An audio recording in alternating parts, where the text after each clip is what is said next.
No dia 3 de outubro de 1804, na cidade francesa chamada Lyon, nasceu Hippolyte Léon Denisard Rivail, mais tarde conhecido mundialmente com o nome de Allan Kardec.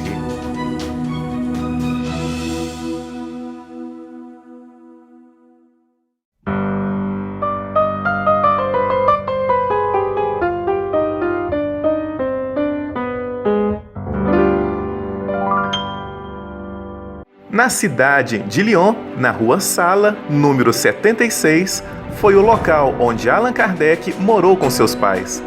Foi nessa rua que Allan Kardec viveu a sua infância.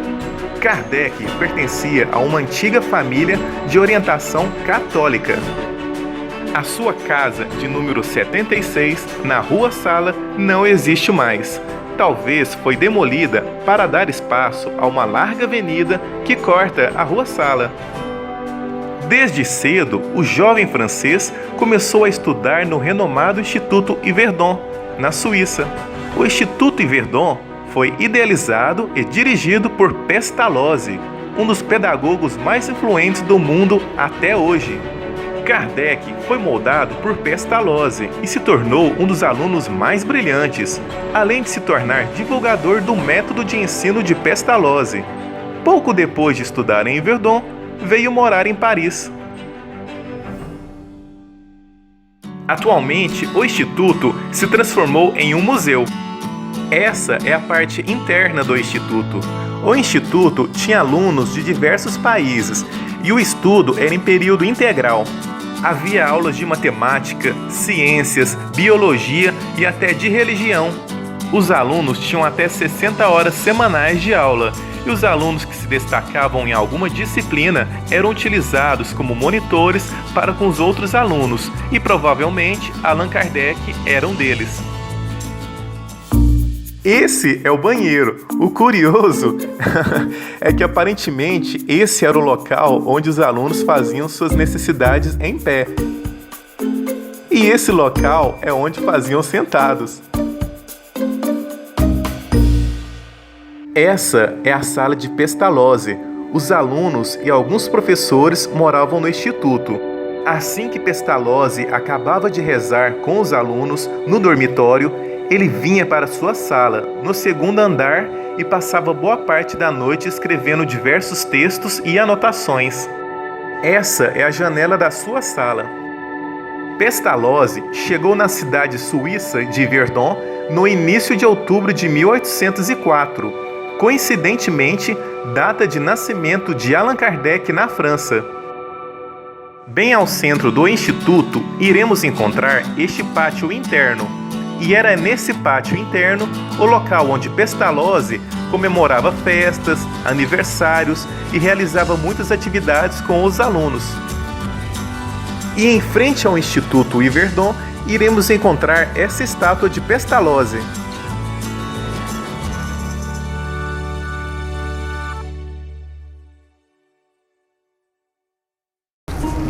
Meu nome é Fernando. E o meu é Mariana. Iremos mostrar para vocês, aqui em Paris, alguns locais onde Allan Kardec atuou no espiritismo, viveu e desencarnou.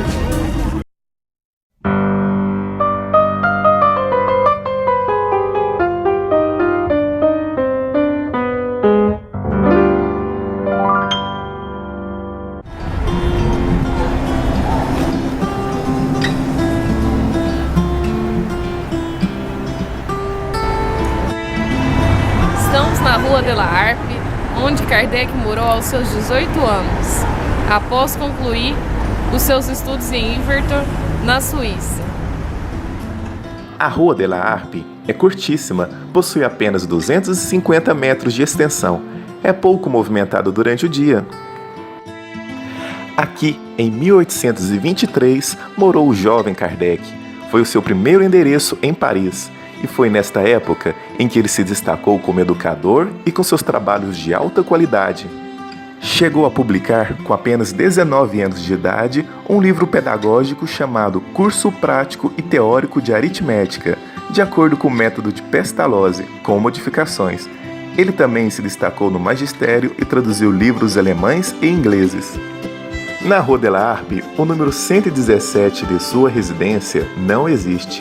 As numerações nem sequer chegam ao número 100, pois este local sofreu muitas modificações durante o Segundo Império e a Grande Reforma de Paris.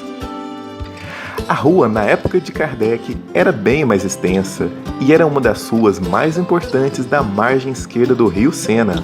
Kardec pode ter morado em uma dessas residências. Essa rua possui uma misteriosa especulação. De acordo com supostos registros de polícia, aqui, em 1800, houve uma série de assassinatos, onde um barbeiro cortava a garganta de seus clientes com sua navalha, sacava-lhe os bens e usava os corpos para fazer tortas. Esse incidente foi explorado muitas vezes na literatura, no teatro e no cinema, e inspirou o filme Sweeney Todd, o barbeiro demoníaco da Rua Fleet, do diretor Tim Burton, onde o ator John Depp faz o papel do barbeiro. Essas são algumas fotos antigas da Rua de la Harpe, em 1865.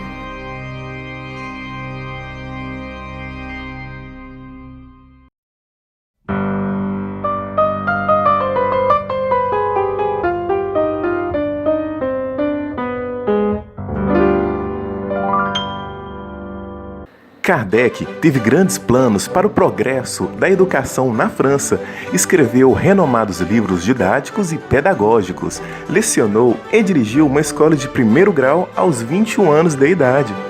Em 1826, aos 22 anos, com a ajuda financeira de um tio materno, criou em uma área nobre de Paris, na Rua de Sèvres, número 35, o Instituto Técnico Rivail. Os princípios fundamentais do Instituto basearam-se na obra do mestre Pestalozzi, que morreria um ano depois, em 1827. Kardec chegou a lecionar aqui, durante 5 anos, cursos gratuitos de Química, Física, Astronomia e Anatomia comparada a alunos pobres da vizinhança. O Instituto não existe mais e nem possui o visual da época. Ele se transformou neste prédio e a rua é bastante movimentada. Veja que em frente do prédio há muitas árvores, pois há um parque simples, pequeno e agradável. Essas são algumas fotos do parque. Veja ao fundo o prédio onde foi o Instituto. E essa é uma foto aérea do parque. O tio de Kardec foi quem financiou o Instituto. Ele era viciado em jogos e acumulou dívidas muito altas. Desesperado, acabou pedindo de volta o dinheiro investido no Instituto e Kardec aceitou o pedido e devolveu. Como não tinha dinheiro suficiente, teve que vender o Instituto. Essas são algumas fotos antigas da Rua Sèvres do ano de 1900.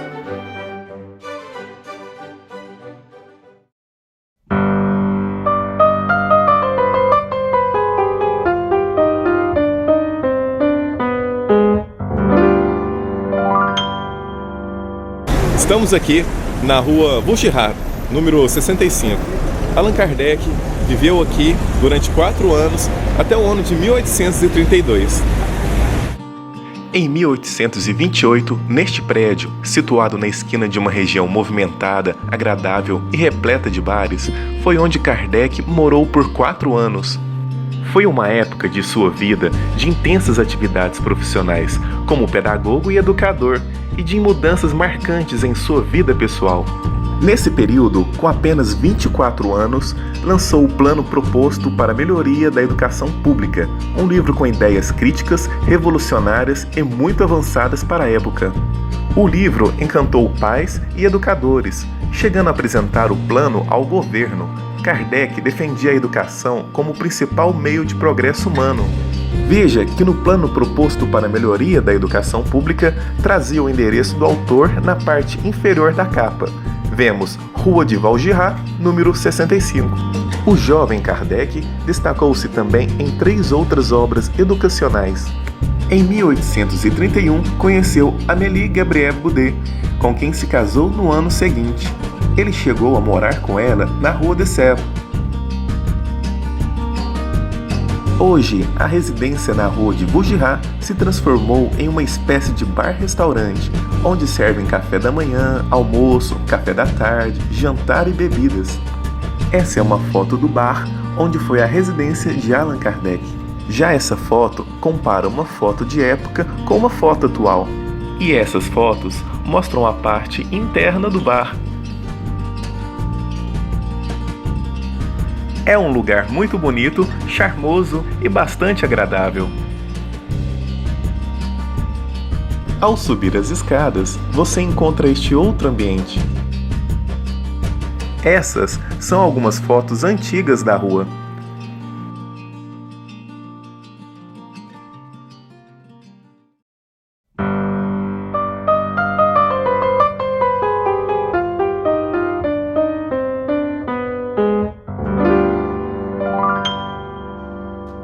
Em 1853, a Europa estava dominada por uma grande novidade chamada mesas girantes.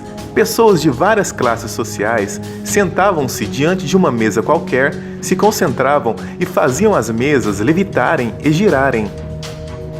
Um ano depois, Kardec, já com seus 50 anos de idade, ouviu falar dessas tais mesas girantes através de um amigo chamado Fortier. Kardec tinha um olhar científico, era cético com relação a espíritos, fenômenos sobrenaturais, reencarnação, e por isso não deu atenção a este assunto. Algum tempo depois, Kardec foi convidado para assistir a uma das sessões com mesas girantes na residência da senhora Pleine-Maison. A residência dela se situava nessa rua chamada de la Grange Batelière, número 18. E foi aqui, na residência dela, que Kardec presenciou as mesas girando no ar, respondendo perguntas através de pancadas e ensaios de escrita mediúnica onde se utilizava um lápis fixado em uma cesta. Naquela noite, Kardec saiu deste prédio impressionado e com seu ceticismo totalmente abalado. A rua de la Grange Batelière é agitada e curta, possui menos de 200 metros. Essa movimentação de pessoas na porta são os pais buscando seus filhos, pois ao lado se transformou em uma escola infantil. Essa é uma foto da rua do ano de 1919.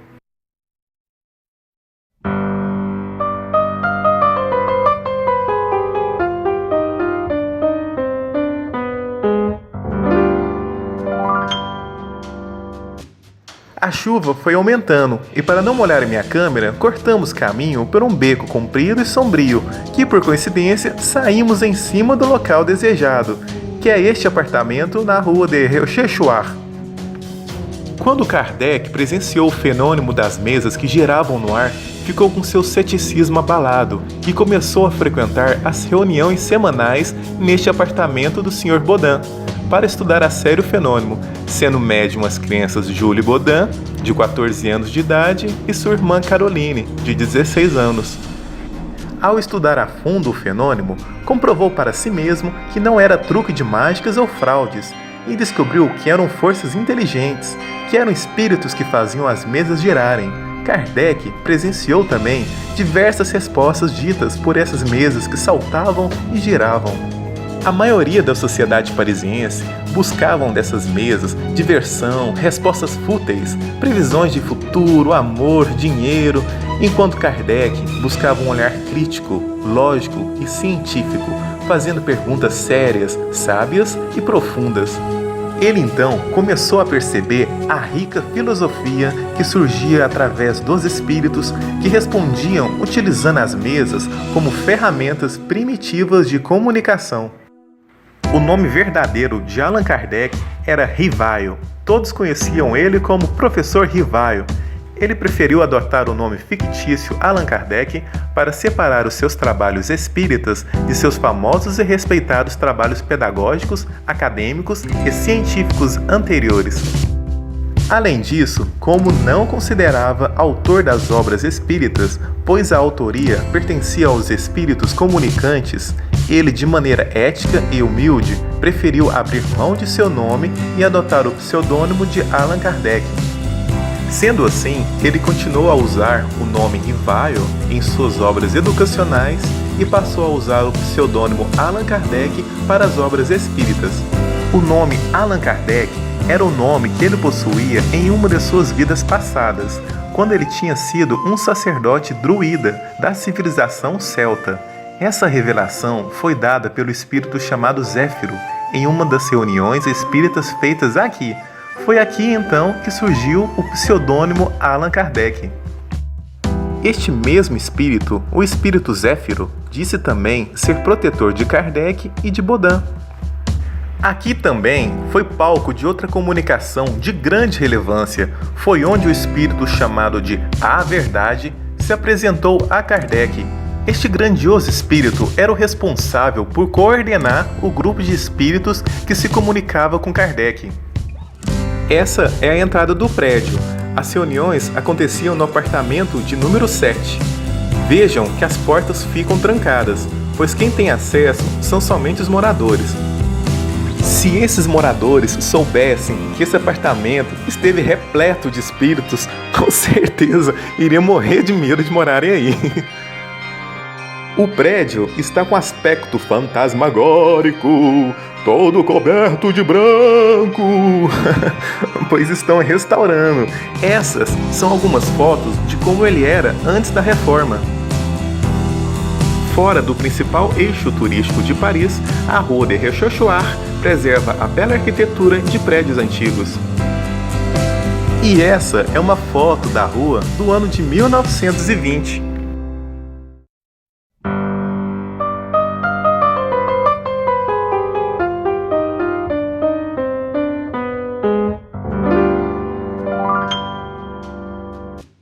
Rue des Martyrs, número 8. Kardec e sua esposa Amélie moravam aqui no segundo andar ao fundo. Nessa época, Kardec se recolhia aqui para pesquisar sobre o espiritismo. Era um período de grandes descobertas para ele. O Livro dos Espíritos foi quase todo psicografado por aquelas crianças do Sr. Baudin, que depois era estruturado por Allan Kardec, neste pequeno local onde morou. Quando o Livro dos Espíritos foi lançado pela primeira vez, ele morava aqui. O Livro dos Espíritos é um livro de perguntas e respostas, organizadas de maneira didática. Nele há mais de 1000 perguntas feitas por Allan Kardec, obtendo sábias e esclarecedoras respostas dos espíritos superiores. Aqui também foi o primeiro local onde promoveu reuniões espíritas. Era a semente da Sociedade Espírita de Paris. Durante 6 meses, as reuniões aconteceram aqui. O número de adeptos cresceu rapidamente. Havia mais de 20 adeptos. As reuniões eram frequentadas por pessoas de todas as classes sociais, pessoas simples do povo, personalidades públicas, pessoas da realeza, príncipes estrangeiros. Como o espaço era pequeno para tanta gente, foi necessário mudar para um espaço maior.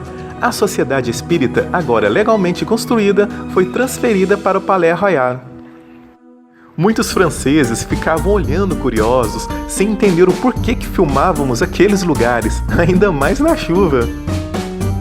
Foi exatamente aqui que Kardec teve o primeiro contato mais direto com o espírito que se chamava A Verdade. Na época em que Kardec desenvolvia o Livro dos Espíritos, ele estava aqui em seu gabinete, desenvolvendo os textos durante a noite, quando surpreendeu-se ao ouvir leves pancadas na parede que o separava do cômodo ao lado. Ele não deu muita atenção a esses barulhos e, de repente, as batidas intensificaram e mudaram de lugar. Kardec levantou-se para investigar a causa. Nisso, as pancadas pararam. Sem encontrar nenhuma explicação para isso, ele voltou a sentar em seu gabinete. As batidas começaram novamente. E bastava Kardec se levantar que as batidas paravam.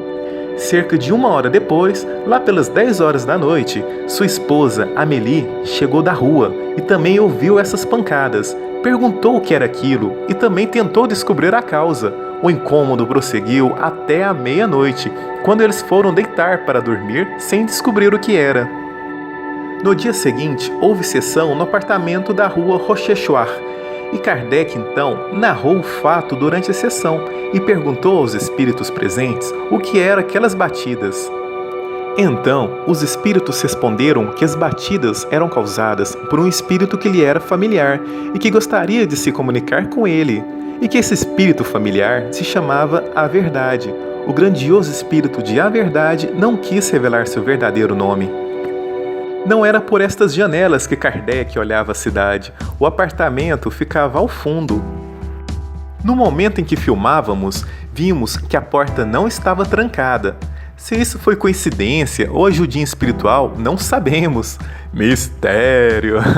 Só sei que aproveitamos a situação e nos aventuramos a entrar rapidamente no local.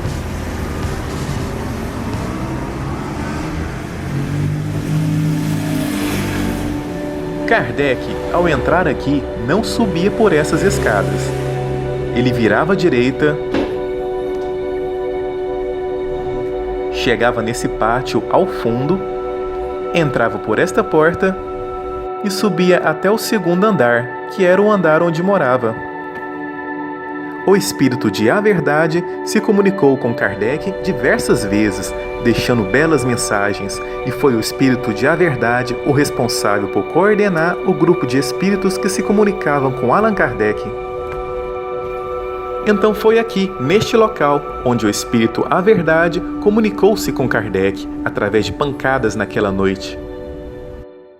Essas são fotos antigas mostrando como essa rua era no século XIX, algumas décadas após a morte de Allan Kardec. Já essas fotos mostram fotos antigas sendo comparadas com as atuais.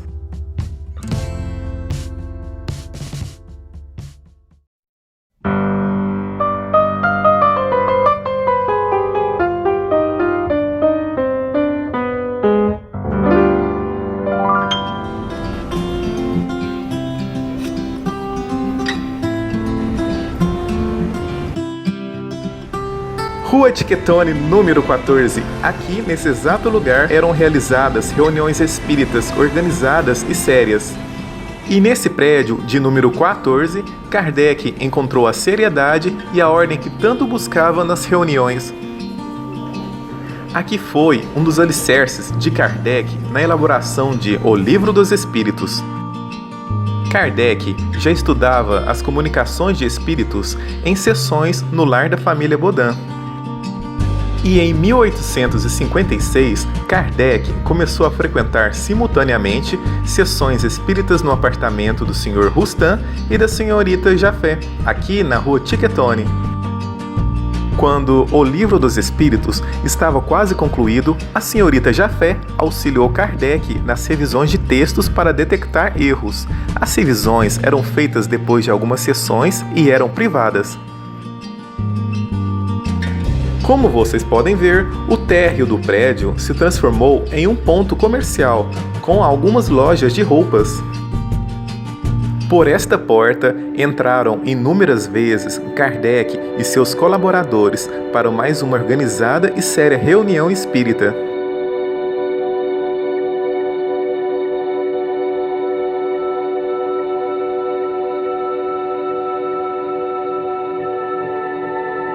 Ao atravessar a porta, você caminhará por este pequeno corredor. A Rua Tiquetone é uma rua pequena, estreita e movimentada. Essa rua também foi endereço de D'Artagnan, um dos mosqueteiros do romance Os Três Mosqueteiros. Alguns historiadores acreditam que os mosqueteiros realmente existiram. Alguns dizem que ele morou no número 16, onde há essa porta verde, por cima dessa loja de roupas. Se isso for verdade, ele era vizinho do Sr. Roustan e da Senhorita Jafé, onde ocorriam as sessões espíritas juntamente com Kardec. Essas são algumas fotos dessa rua do ano de 1907, comparadas com algumas fotos atuais.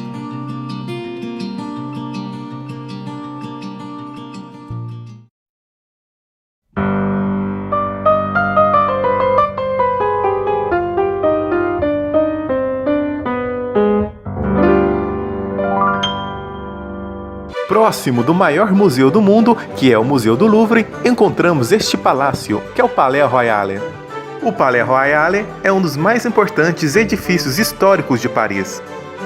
No passado, foi residência real. E hoje, o palácio abriga o Conselho de Estado, o Conselho Constitucional e o Ministério da Cultura. No centro do palácio há um belo e grandioso jardim de quase 21 metros quadrados.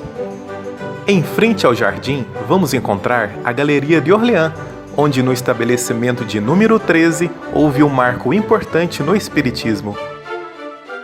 Foi aqui, no Palais Royal, onde Allan Kardec apresentou o Livro dos Espíritos, aqui na Galeria de Orleans.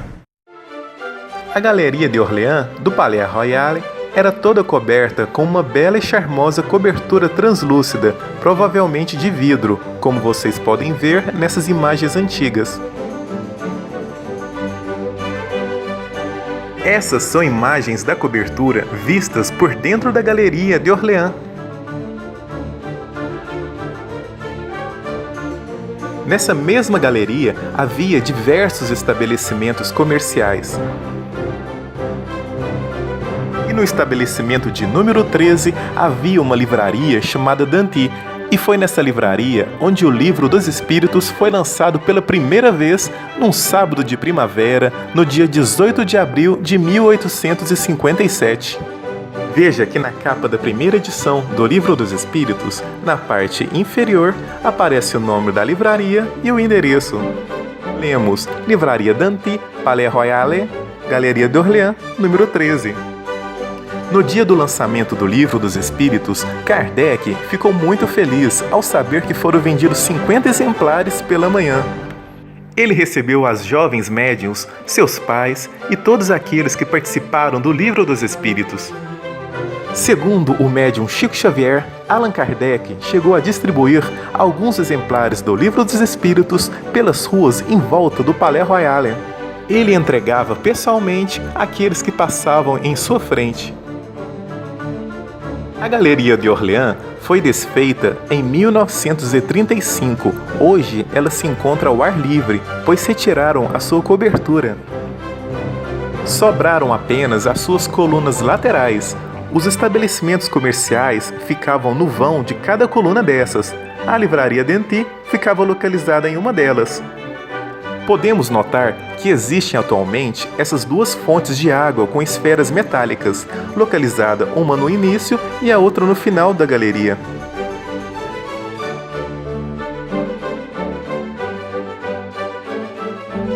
Essa foto compara uma foto antiga com uma foto recente. Reparem a ausência da cobertura e dos estabelecimentos comerciais. Sobraram apenas as colunas laterais. Após a publicação do Livro dos Espíritos, Kardec começou a realizar, às terças-feiras, em seu apartamento na rua des Martyrs, reuniões de estudos espíritas. As reuniões eram frequentadas por pessoas de todas as classes sociais, das mais simples a membros da realeza. Era frequentada também por pessoas famosas da sociedade, nascendo assim a Sociedade Espírita de Paris. Como o espaço não suportava mais de 20 pessoas, a Sociedade Espírita teve que ser transferida de local, e o local escolhido foi uma outra galeria do Palais Royal, chamado Galeria de Valois. O endereço fica no lado externo do palácio. Basta sair do palácio, caminhar pela estreita rua de Valois e encontrar o número 35.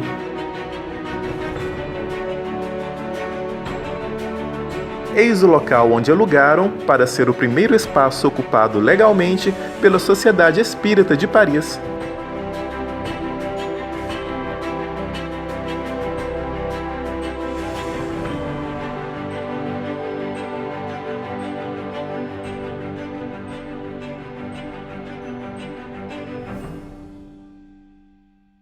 O Palais Royal era considerado um grande marco histórico da Europa, pois era um grande centro cultural e comercial.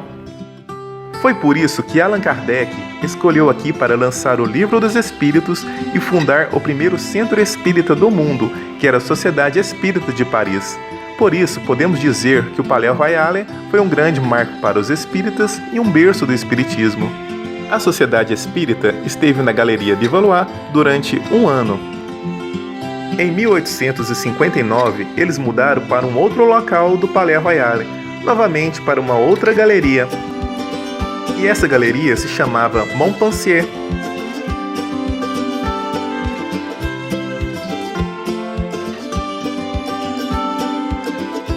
Caminhando pela Galeria Montpensier, você irá encontrar o estabelecimento comercial de número 12, que era exatamente o local onde ocorria as reuniões da Sociedade Espírita. O grupo passou a usar um dos salões do restaurante do Wix. Hoje, o local é ocupado por essa boutique. Aqui dentro ocorria as reuniões, discussões, orações, o aprendizado, a voz e pensamentos de Allan Kardec. Essa é uma pintura antiga da galeria. E essa é uma foto recente.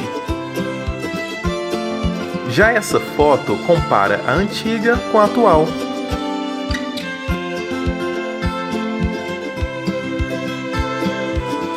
Essa é a porta dos fundos da boutique.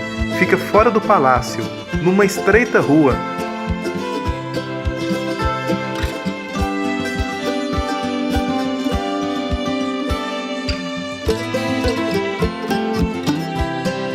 Neste endereço, a Sociedade Espírita esteve também por 1 ano e passou então para a Rua Sainte-Anne.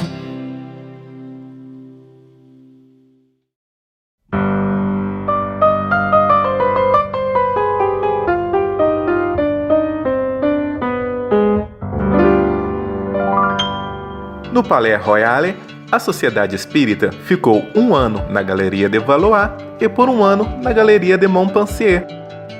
E em 1860, a Sociedade Espírita transferiu-se para a Rua Sainte-Anne.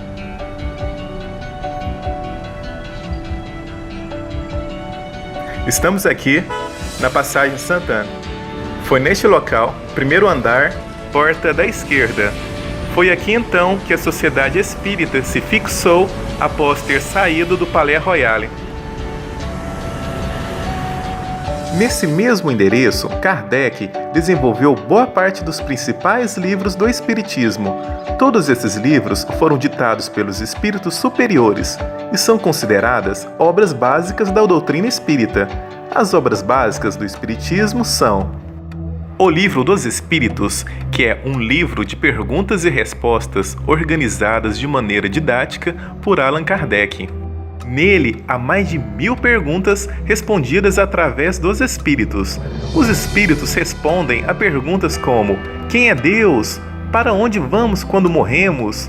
Qual é o sentido da vida? Qual é a finalidade da reencarnação?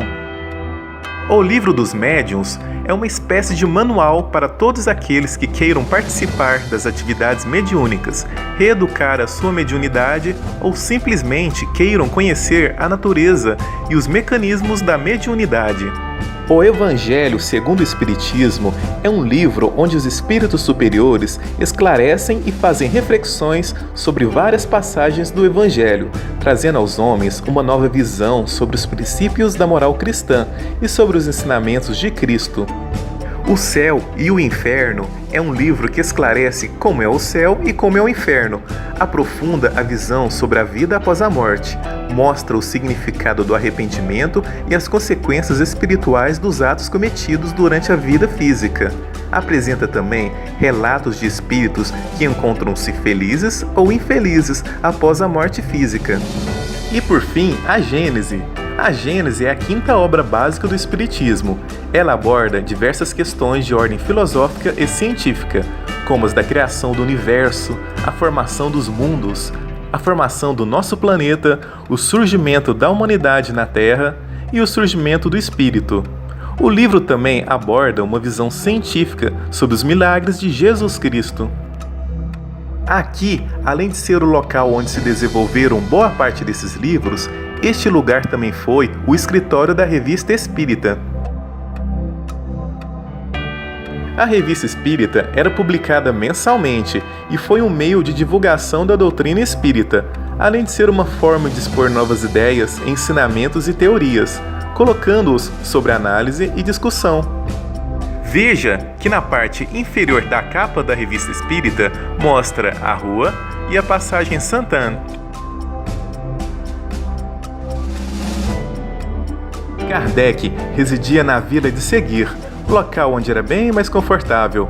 mas as obrigações que ele tinha frente ao movimento espírita forçou ele a ficar na Rua Santana, local onde ele focava nos trabalhos juntamente com sua esposa e por onde trabalhava de dia, de noite e não raro durante as madrugadas. A Rua Santana é super agitada e uma coisa que nos chamou bastante atenção é que há inúmeros restaurantes japoneses.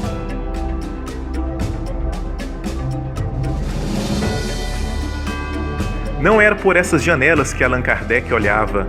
O seu apartamento ficava na parte interna. A entrada de seu apartamento ficava dentro dessa passagem. A passagem Santana é um corredor coberto entre dois prédios. Kardec passava por essa passagem para chegar na entrada de seu apartamento. Não só Allan Kardec passava por esta passagem, mas também passava a sua esposa Amélie Boudet, Delane e muitos outros ilustres personagens do Espiritismo. Ele virava aqui. Passava por esta porta, que é a entrada do seu apartamento,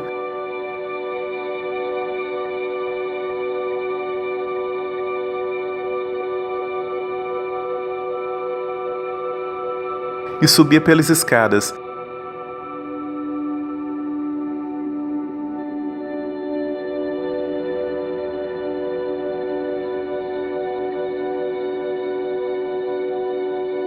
Até chegar ao primeiro andar.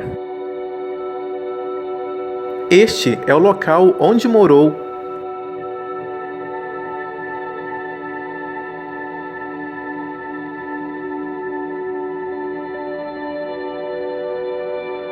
Essa é a visão que Allan Kardec tinha de sua janela. Kardec tinha uma visão por cima da passagem Santana. Essa estrutura é o teto da passagem Santana e fica na entrada do seu apartamento por onde subimos. Essa é a visão que temos por baixo do teto da passagem Santana, que observamos pela janela de Allan Kardec. Kardec morava aqui quando ocorreu em 1861 o Auto de Fé de Barcelona, um golpe frustrado contra o espiritismo, onde a alfândega espanhola barrou uma encomenda de 300 exemplares de livros espíritas e os enviou ao bispo de Barcelona, onde este os classificou como imorais e contrários à fé católica, e queimou todos os livros em uma grande fogueira na esplanada da cidade de Barcelona, local onde eram executados os criminosos. Esse ato lembrou das execuções de hereges e bruxas na Inquisição. O incidente em Barcelona produziu uma ação contrária, pois estimulou a curiosidade, aguçando ainda mais as pessoas a comprarem e lerem esses livros. Aqui também foi o palco de uma grande tristeza. No dia 31 de março de 1869, Kardec empacotava livros, enrolava tapetes e retirava móveis do lugar, já se preparando para mudar para a vila de Seguir, quando um caixeiro de livraria bateu na sua porta, após as 11 horas da manhã, para buscar exemplares da última edição da Revista Espírita. Kardec entregou os exemplares, curvou-se e desabou no chão. Morria então, de maneira súbita, com 65 anos incompletos, Allan Kardec. Kardec trabalhava incessantemente. Sua saúde estava bastante abalada. Não se sabe ao certo a causa de sua morte. Algumas biografias dizem que ele morreu de aneurisma e outros de uma parada cardíaca, pois ele já havia tido alguns problemas cardíacos. Uma das pessoas que o acudiram foi Alexandre Delane, pai de Gabriel Delane. A sua esposa, Amélie, voltou da rua pouco depois e não conseguiu conter as lágrimas ao ver o corpo de seu marido no chão. Os projetos de vida nova, os planos de descanso e de viagem a dois, tudo interrompido. Só no terceiro dia que o cortejo partiu, levando o corpo de Allan Kardec rumo ao cemitério. Uma multidão de amigos e simpatizantes, estimada em 1.200 pessoas, atravessou grandes avenidas e bulevares até chegar ao túmulo. Veja que ao entrarmos na passagem Sainte-Anne e se seguirmos reto até o final, chegaremos em uma galeria, que é um outro corredor cheio de lojas.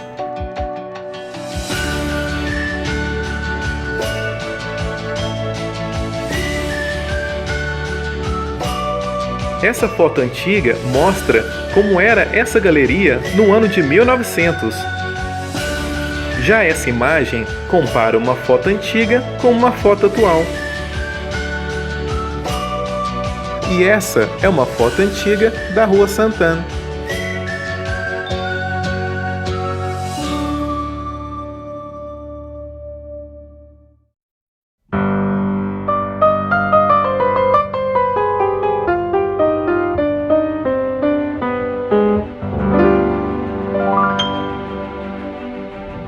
Essa é a Avenida Seguir. É uma avenida larga, com várias pistas, bem arborizada e bonita. Está localizada em um ponto nobre de Paris. A Avenida Seguir fica perto da Torre Eiffel. Allan Kardec não chegou a conhecer a torre, pois ela começou a ser construída 18 anos depois de sua morte.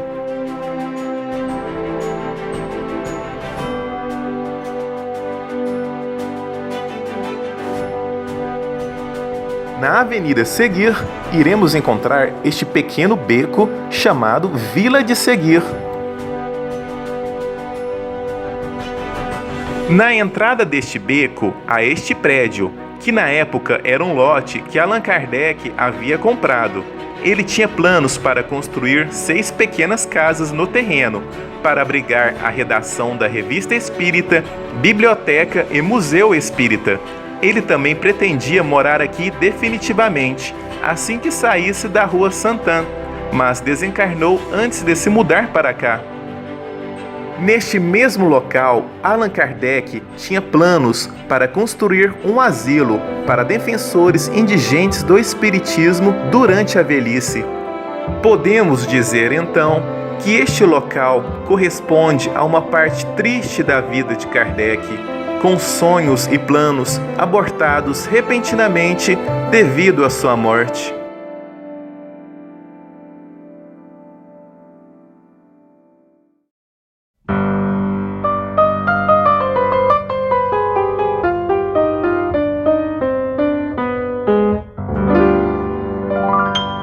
Na Rua de Lille, podemos encontrar um dos mais importantes museus de Paris, que é o Museu de Orsay, e não muito longe dali, podemos encontrar também o Museu do Louvre, considerado o maior museu do mundo.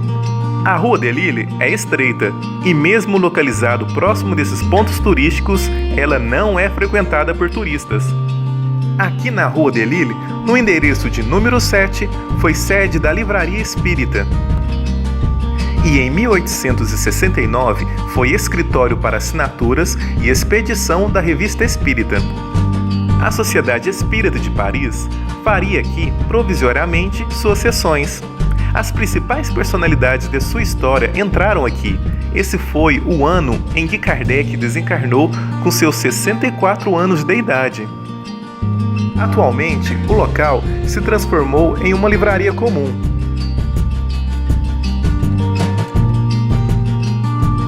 Um pouco mais à frente, no número 23 da Rua de Lille, vamos encontrar o local onde o filósofo e revolucionário socialista Karl Marx viveu em 1846.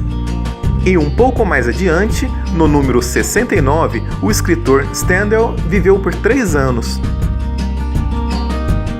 Essa é uma foto antiga da rua do ano de 1905.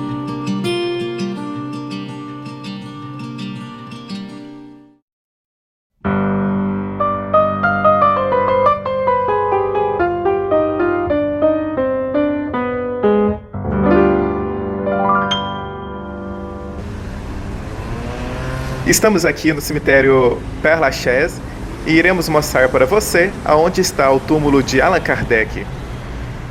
Este cemitério é considerado o maior de Paris e o mais visitado do mundo, recebendo mais de 2 milhões de pessoas por ano. O cemitério foi inaugurado em 1804, coincidentemente, ano de nascimento de Allan Kardec. Era a época de Napoleão Bonaparte. O nome Père Lachaise significa Padre Lachaise. Esse padre foi confessor do rei XIV da França e viveu em uma casa no local da capela. O cemitério já abrigou os restos mortais de mais de 1 milhão de pessoas. Atualmente possui 44 hectares e mais de 70 mil tumbas. Essas são algumas fotos antigas do cemitério.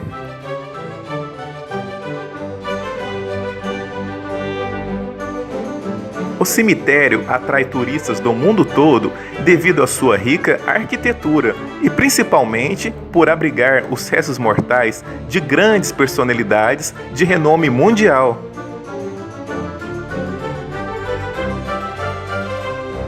O cemitério é tão grande que os turistas recebem um mapa para que os visitantes possam encontrar com mais facilidade os túmulos das personalidades famosas. Allan Kardec aparece no mapa e veja que seu túmulo se situa na parte central do cemitério. Este é o túmulo de Félix Faure. Ele foi presidente da França de 1895 até sua morte em 1899, quando morreu de repente de apoplexia em seu palácio. Este é o túmulo de Chopin, um dos maiores compositores e pianistas da história.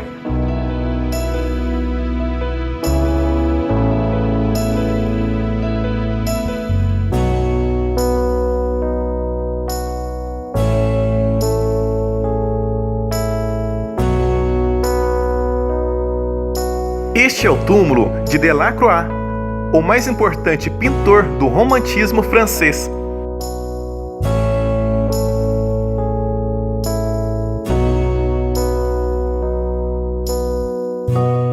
Já este é o túmulo de Théodore Géricault. Foi um pintor francês influente e um dos pioneiros do movimento romântico. Chegou até a trabalhar junto com Delacroix.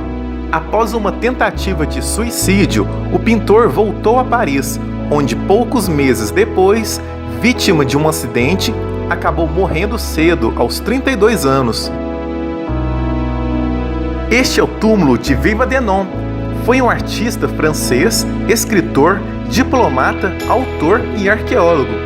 Ele foi nomeado primeiro diretor do Museu do Louvre por Napoleão, após a campanha egípcia de 1798 a 1801. Aqui é o túmulo do Jim Morrison, líder da banda The Doors e um dos maiores cantores de rock da história.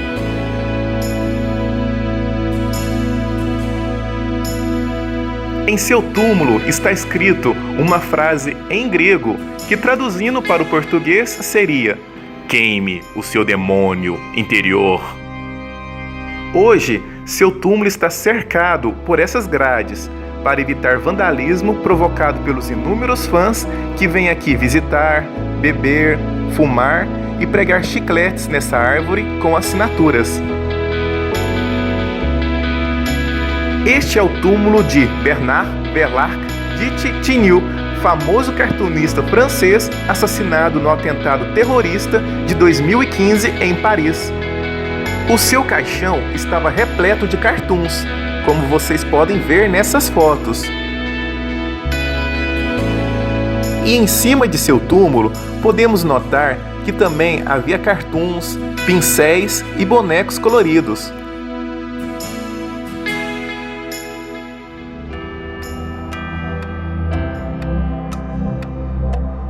Este é o túmulo de Rufina Noguerat. Ela nasceu em 1821 na França. Casada com um médico hipnólogo, presume-se que foi através dele que ela foi iniciada no conhecimento do magnetismo animal e do sonambulismo magnético. Com a morte do seu marido, ela tentou entrar em comunicação com ele, o que a levou ao espiritismo. Ela tinha interesse nas provas de sobrevivência após a morte, com uma abordagem científica. Médium dotada, ela criou seu próprio grupo espiritualista. Participavam deste grupo pessoas importantes da sociedade, seguidores do espiritismo e pessoas que quisessem aprofundar a sua paixão pelas ciências espíritas. Suas qualidades morais, suas bondades naturais e inesgotáveis caridades que lhe deram o apelido de Bona Maman, que significa boa mãe. Com 76 anos de idade, publica a sua principal obra espírita, La Survie, que traduzindo significa a sobrevivência. O prefácio dessa obra é do cientista espírita, astrônomo e pesquisador psíquico Camille Flammarion. Seguidor e amigo de Allan Kardec, o astrônomo proferiu um longo discurso em homenagem a Kardec em seu enterro, afirmando que Kardec era o bom senso encarnado e que o espiritismo não é uma religião, mas sim uma ciência, ciência da qual conhecemos apenas o ABC. O aclamado escritor francês Victor Hugo, autor de livros como O Corcunda de Notre-Dame e Os Miseráveis, era um grande admirador do trabalho de Flammarion, especialmente o relacionado com pesquisa psíquica e espiritismo. Victor Hugo participou de inúmeras sessões espíritas, observando as emergentes mesas girantes, vindo a acreditar em contato com diversos espíritos, entre eles o de sua falecida filha Leopoldina. Em várias obras que escreveu, o escritor manifestou a sua forte crença na vida após a morte, como por exemplo no poema A Vilique, de 1854, que podemos ler a seguinte frase: Eu digo que o túmulo que sobre os mortos se fecha, abre o firmamento, e o que acreditamos aqui embaixo ser o fim, é o começo. Rufina Noguerat morreu em 1908, com 87 anos de idade. Em seu túmulo está escrito: Boa Mãe, Rufina Noguerat, apóstolo do Espiritismo e da Paz Universal, 1821 a 1908. Já estamos aproximando do túmulo do Kardec. Venham conosco. Na verdade, não estávamos chegando ao túmulo de Kardec, não, pois descobrimos que estávamos completamente perdidos no cemitério. E para chegarmos ao túmulo, a Mariana resolveu cortar caminho por um local nada convencional, entrando por entre dezenas de túmulos, em vez de simplesmente andar pelas passarelas. Fiquei assustado, pois aquela não era a direção do túmulo de Kardec, e nem havia necessidade de andar por entre os túmulos. Mal sabíamos que ela estava sendo guiada por uma espécie de intuição, pois saímos em cima do túmulo de Gabriel Delan. Foi como achar uma agulha no palheiro, pois há mais de 70 mil tumbas no cemitério e não tínhamos a mínima noção onde ficava esse túmulo. Já tínhamos até desistido de procurá-lo. Mistério! Mistérios à parte, tivemos a certeza de que bons espíritos estavam nos ajudando. Gabriel Delan nasceu em 1857, coincidentemente, ano de lançamento de O Livro dos Espíritos. Intelectual renomado, foi engenheiro e um dos primeiros e notórios pesquisadores espíritas. Sua pesquisa sobre a mediunidade se destacou no contexto do problema mente-corpo. Ele também foi um grande divulgador da doutrina. Seu contato com Allan Kardec foi durante a infância. Atrás de seu túmulo há uma pequena placa, discreta, que explica superficialmente quem ele era. O pai de Gabriel Delan, Alexandre Delan, era espírita e muito amigo de Allan Kardec. Foi uma das pessoas que acudiram Kardec quando ele morreu. A mãe de Gabriel Delan era médium e colaborou na codificação dos principais livros espíritas de Kardec. No túmulo de Kardec encontramos um solitário francês. Não sabíamos falar francês e tentamos conversar com ele em inglês. Ele não sabia falar inglês, mas mesmo assim, estranhamente, entendíamos tudo o que ele falava. Ele então, por espontânea vontade, quis nos levar a um outro túmulo de uma personalidade espírita de grande renome chamado Pierre Gaitan. Mal ele sabia que estávamos com dificuldades em achar este túmulo também. Ao chegarmos no túmulo de Pierre Gaitan, o misterioso guia desapareceu quando estávamos distraídos. Mistério! Sendo ele um espírito ou não, essa foi mais uma prova que estávamos sendo ajudados pela sorte ou pela espiritualidade. Enfim, este é o túmulo de Pierre Gaitan Lemarie. Pierre Gaitan Lemarie foi um grande divulgador do espiritismo. Ele deu continuidade à obra de Kardec. Com a morte de Kardec, passou a exercer as funções de redator-chefe e diretor da Revista Espírita e gerente da Livraria Espírita. Ele também esteve envolvido em um escandaloso e polêmico caso de fotografias de materializações de espíritos. Em sua lápide está escrito: seguidor de Allan Kardec e continuador de sua obra.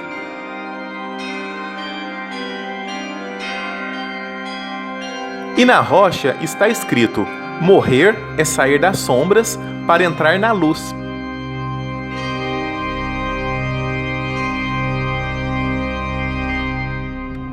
Antes de Allan Kardec desencarnar, sua saúde já estava abalada, mas não apenas por excesso de trabalho. Ele vinha sofrendo com traições dentro do meio espírita, enfrentava adversários ferrenhos da igreja e da imprensa, passou até por dificuldades financeiras. Kardec sofreu uma morte súbita aos 64 anos de idade, no dia 31 de março de 1869. Foi enterrado no dia 2 de abril.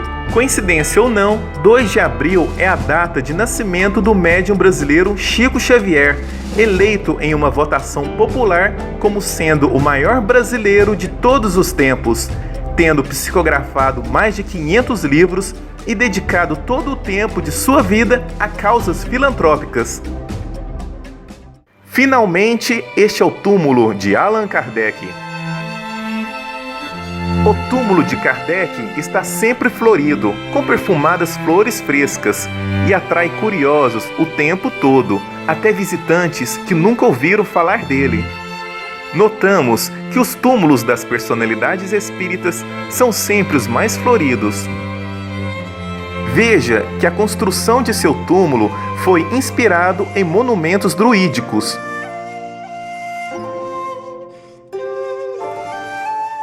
Pois Allan Kardec havia recebido uma revelação dos espíritos dizendo que ele teria sido, em uma das suas vidas passadas, um sacerdote druida.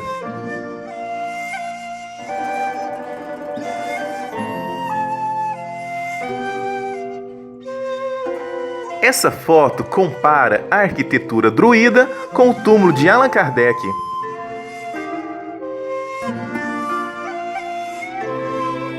A estátua de bronze de Allan Kardec foi esculpida pelo premiado artista Charles Romain Capellaro. Na coluna que sustenta a estátua de Kardec está escrito em francês: Allan Kardec, fundador da filosofia espírita. E logo abaixo está escrito: todo efeito tem uma causa. Todo efeito inteligente tem uma causa inteligente. O poder da causa está na razão da grandeza do efeito. Ao lado da coluna está escrito o nome de sua querida esposa, Amélie Gabrielle Boudet, e a data de nascimento e morte, pois o corpo dela está enterrado ao lado dele.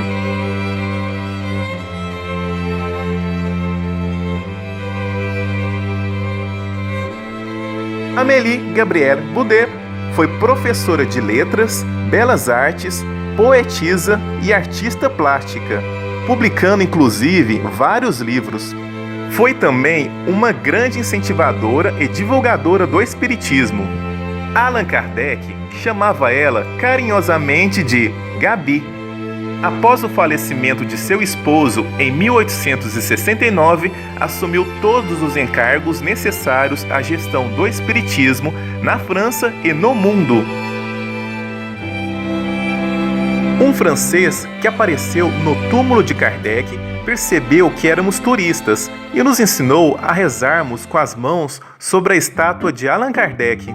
Tivemos que repetir este costume cada vez que aparecia um francês por lá, pois todos eles pediam para fazer o mesmo. Não sabíamos falar em francês para explicar que já havíamos orado e tocado na estátua, e se não fizéssemos o que haviam pedido, eles achavam ruim. Já estávamos repetindo essa ação pela terceira vez, e quando chegou o quarto francês, saímos de lá rapidinho e voltamos quando não havia mais ninguém. Descobrimos que na parte de trás do túmulo de Allan Kardec há uma pequena placa discreta. Veja só. E na parte superior da placa explica superficialmente quem ele era. O curioso é que no final da placa há uma recomendação da União Espírita Francesa que pede que os visitantes respeitem o local, evitando atitudes místicas da idolatria e fanatismo, sem imposição de mãos na estátua de Kardec, sem pedidos deixados por escrito, sem ajoelhar-se, sem deixar velas ou objetos como se fosse um altar. Estar diante do túmulo de Allan Kardec foi uma experiência marcante para nós e sentimos uma emoção muito forte ao percorrermos todos os endereços onde Kardec esteve. E encerraremos esta jornada com uma notável frase que se encontra cravada no alto do túmulo de Kardec, na qual a tradução seria: nascer, morrer, renascer novamente e progredir sempre. Tal é a lei.